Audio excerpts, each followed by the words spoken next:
بسم اللہ الرحمن الرحیم۔ تصور نبوت کے حوالے سے جس غلط فہمی کو آج دور کرنے کی ہم کوشش کریں گے، اس کا تعلق اس پرسسٹنٹ نوشن سے ہے، اس تصور سے ہے جو ہمارے ہاں بہت لوگوں کے میں پایا جاتا ہے، اور وہ یہ ہے کہ اس کائنات کو نبی صلی اللہ علیہ وسلم کی وجہ سے تخلیق کیا گیا۔ دوسرے لفظوں میں یہ کہا جاتا ہے کہ اس کائنات کو بنایا ہے اس لیے گیا کہ نبی صلی اللہ علیہ وسلم اس کی غایت ہیں، اس کے مقصود ہیں، اور چونکہ ان کو بنانا پیش نظر تھا، چنانچہ اللہ تعالیٰ نے اس کائنات کو تخلیق کیا۔ دیکھیے، یہ جو تصور ہے یہ ایک حدیث سے پیدا ہوا ہے، جس کے بارے میں محققین اس بات سے بالکل مطمئن ہیں کہ یہ ایک موضوع روایت ہے، یہ ایک فیبریکیٹڈ روایت ہے، اس کو وضع کیا گیا ہے، اور اس کے الفاظ کچھ اس طرح سے ہیں کہ لولاک لما خلقت الافلاق، یعنی اگر تم نہ ہوتے تو اس کائنات کو، اس دنیا کو ہم نہ پیدا کرتے۔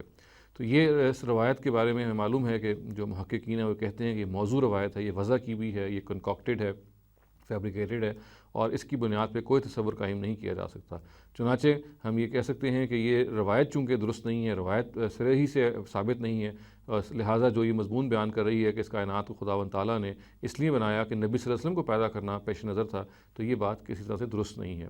یہ بات ذہن میں رہنی چاہیے کہ قوموں کی زندگیوں میں، خاص طور سے وہ قومیں اور وہ امتیں جو انبیاء کی امتیں ہیں، ان کے ہاں یہ ایک ٹینڈنسی ہوتی ہے، ایک پروکلیوٹی ہوتی ہے کہ وہ اپنے پیغمبر کی ذات کو گلوریفائی کرتے ہیں، ایگزیجریٹ کرتے ہیں، اور غلو قرآن کے الفاظ میں پیدا کرتے ہیں۔ چنانچہ ہمیں معلوم ہے کہ یہ غلو حضرت مسیح کے لیے جب پیدا کیا گیا تو ان کو خدا کا بیٹا بنا دیا گیا، اور یہی وہ غلو ہے جب نبی صلی اللہ علیہ وسلم کے حوالے سے پیدا کیا جاتا ہے تو مختلف تصورات پیدا ہوتے ہیں، اور ان میں سے ایک تصور یہ بھی ہے کہ اس کائنات کو خداوند تعالیٰ نے اگر بنایا تو خدا اس لیے بنایا کہ نبی صلی اللہ علیہ وسلم کو پیدا کرنا پیش نظر تھا۔ میں نے عرض کیا کہ یہ وہ غلو کا جذبہ ہے جو کار فرما ہوتا ہے، اور پھر وہ اس جگہ پہ انسان کو لے جاتا ہے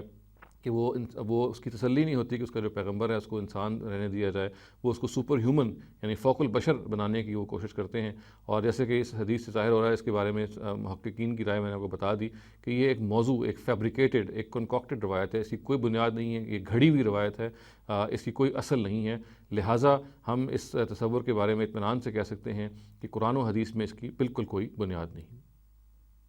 اقول قولی ھذا واستغفر اللہ لی ولکم ولسائر المسلمین والمسلمات۔